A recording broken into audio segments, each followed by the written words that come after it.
What happens if you only chase Broadway gigs in Nashville? Well, you better be careful because you might mess around and make some money. In this video, I'm going to talk about the functions I think the cover band scene serves for you as a player, the community in general, and other things a little bit outside of it. But what I think is both good and bad about it, and give you just my kind of perspective. So in that last video of 5 things I had to learn the hard way in Nashville, I brought up the cover stuff a lot because it's an entry point for a lot of people, and it was an entry point for me, and there was a bunch of great comments, and I can't thank you guys enough, and you guys for subscribing, following on the channel. It seriously means a lot. I enjoy making these videos and just sharing my experience. It's all just comes from me and what I've experienced. People have had great experiences in town. People have had terrible experiences in town. All I can do is just share what I've gone through and hope it helps someone out there, and some of you might find it a little entertaining too. Now, the comments on that, although mostly positive, the negative ones really focused in on just hating on the cover music stuff, disliking it. And look, if you're not about it, I get it. You don't have to come down here. You don't have to play on Broadway, but it can help out a lot of new people, and there's a lot of people that do great and make a living doing that. Okay, I want to start this off with a little bit of background that I have the cover gig scene. First consistent gig I got in Nashville was doing Broadway, but we'd travel. So it's essentially Broadway, but I was traveling all over. I rarely played on Broadway. Same type of set. They're normally shorter when you travel out of town, and I was paid a set amount. We didn't take requests in that band, which is a huge thing I'll talk about. But it got my feet wet. I started to learn some of the Broadway standards, if you will, that you gotta kind of know to play with all these other people. I'd left that gig, and I started playing on Broadway with some buddies. We formed a band. He went to an audition they have down there, started playing pretty quickly. We had a little band, and we were playing 5 days a week. We were playing the least desirable spot, 10 a.m. to 2 p.m., multiple bars around there in the mornings, but we were all new, and it was so good for my chops and stuff, which I'll talk a ton about. After that, I started playing more artist gigs. I started traveling more, playing more, not my original music, but other people's original music.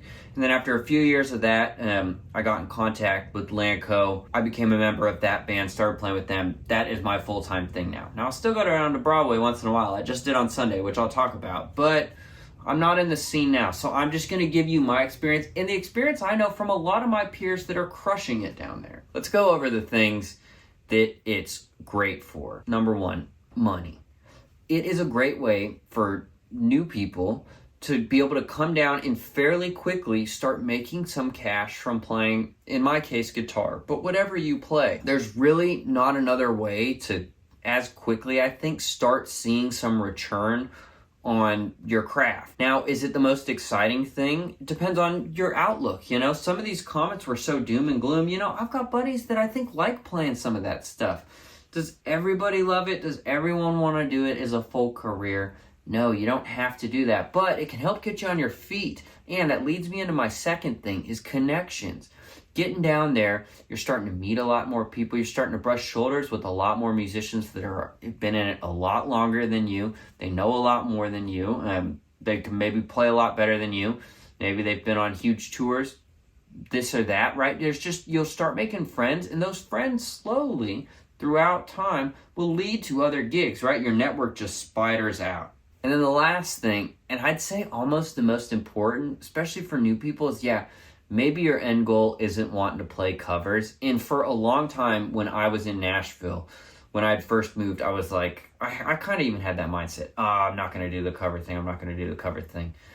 But then I kind of got forced into it, and you know what? My chops went through the roof. It's so good for your playing, man. Learning all these classic songs that maybe you've heard but never sat and tried to learn that guitar part that sounds pretty simple, and it's not. It's so good for your chops. And what Broadway does a ton, and there's not a lot of places in the world where you kind of are functioning as this human jukebox, where you are going to get songs thrown at you that you have never played before, consistently, and then the singer's going to want to take it down a half step or a whole step, whatever. It's great for taking you out of your comfort zone, and I've said this so much on the channel, but dude, that's where you're growing. That's where you're getting better. So as much as I didn't want to do it, and for me, I'm happy doing what I'm doing now, it's still great for your chops, man. It's so good. My friends that are the absolute best players I know and monster players, a lot of them have spent a lot of time on Broadway or are still ripping it on Broadway. And you know what? They're probably making more money than I am. So there's a lot of good that comes out of it. Some of the negative things, like I talked about in the last video, can be the intensive drinking. It's a lot of alcohol. You just got to watch yourself with that. I won't repeat everything I said in that last video, but if you can't handle yourself, that's a slippery slope. And then I do know some people, and there is a bit of a community that I feel like gets down there, they get the gigs on Broadway, but that's not really what they want to do. They feel unfulfilled, or they don't like the bands they're playing with. They're making average money. And then I think it kind of jaded and really bitter towards the whole scene. And that's not everybody's experience, but some people, I think that is their experience, and it can be plus or minus. You can get kind of locked in staying down there. The way you can get trapped in the Broadway stuff, if you don't like it, because some people are purposely doing this and like it, I think, So I'm not throwing any shade. I got a lot of friends that do it, and I want to keep reiterating that in this video because I don't want any people that are down there, whether I know you or not, that are playing, that think I don't respect your craft and what you're doing to make a living. Because you know what? I do. And guess what? You're playing every day, which is a lot more than everyone else in the world. You'll start making money on Broadway, and as you get in a little bit better groups and time slots, you'll start making some pretty decent money. So let's say you're playing on Broadway and you're averaging about $300 a gig. Okay? Playing 5 to 7 nights a week. Sometimes maybe you play 5 days a week, and 2 of those days you're doing doubles. You're playing 2 of those gigs a day. It's not terrible money. What happens is, okay, you've got a kind of what you call maybe a baby act, a smaller artist. You get hit up, they need a guitar player. They've got a week-long run. Actually, let's be honest, it's normally not a week-long run. It's Thursday through Sunday for a long one. 3 gigs, we're going to pay you $200 a piece, no tips. You got to travel, you're going to miss all your Broadway gigs, and then we'll bring you back. What happens is when you get really in with the band there, beginning going out with smaller act to play those original shows, maybe you're opening up for a little bit bigger act, maybe the show feels a little more glorious in a way, right? That's all perspective. You might be at the point where you're saying, okay, I've got to tell the guys I play every night with that I'm going to miss 4 shows, and instead of making on average $300, and that's average because you might be walking out some nights with a $500-$600 gig, and some nights you might walk out with a $200 gig, but if we're averaging it out, I'm only going to make $200 or $250 going out with this guy. You might be in a situation where it's like, I can't pay the rent I'm in now if I go out and do that. And that cycle can just keep continuing, because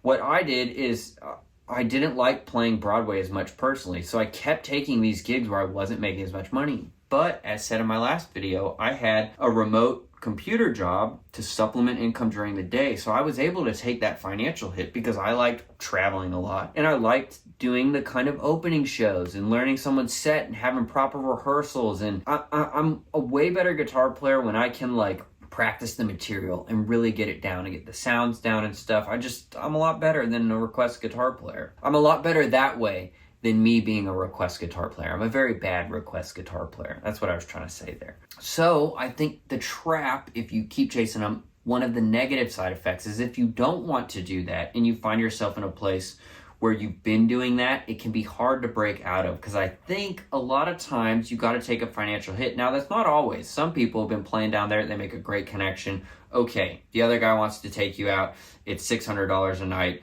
You're opening up for Luke Combs. Great. That does happen to people down here. It really does. But it's not all the time, and that might be short-lived. And you also have to worry about, maybe I lose my Broadway gig when I come back, right? So just kind of wrapping it up. This is a little bit shorter video, but I think there's a lot of good in it too. A lot of the comments were negative.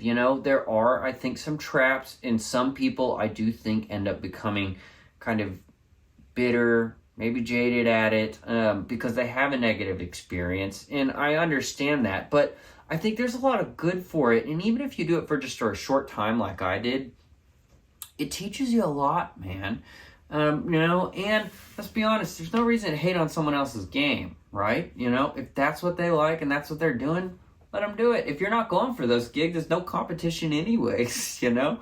But also, right, online, people are going to say whatever they want, you know? Lots of fun comments in that last one. Tell me if you guys want me to do a video just replying to some of these comments. That might be a very fun thing. But there it is, kind of me talking a little bit about, like, the moral of the story is don't be so quick to hate on the cover gig stuff. There's a lot more than just covers in Nashville, and I'll make another video kind of maybe diving deeper into the other things to do. Some of those things don't make you nearly as much money, if any, but there's a lot of other music to be played. So hey, look, you guys, if you guys like these just random videos of me talking, literally just sharing my experience, if you're a full-time Broadway guy that's got 10 years more experience than I do, please don't be screaming at your screen right now. I get it. There's a lot of guys that have slugged it out, love doing it. I'm not throwing shade or hate on anybody. Just sharing my experience and my thoughts from being down here, being kind of in that scene and seeing it with a lot of my peers. So if you guys like this, hit subscribe, write a comment on what you want to see me talk about. I need video ideas. I can't thank you guys enough. Lastly, I'm going to plug my lessons. If you're interested in lessons, I do online lessons. I do $1 a minute. It's $60 for a 60-minute lesson or $45 for a 45-minute lesson. I teach a bunch of you guys, and I'm happy to teach more of you. If you're interested in that, setting it up, just email this email that's coming up, timavenmusic@gmail.com. All right, you guys, thanks for sticking around. I can't thank y'all enough for the love on these videos. I love doing this YouTube thing. I really do enjoy it. It's a lot of fun. So until next time, peace.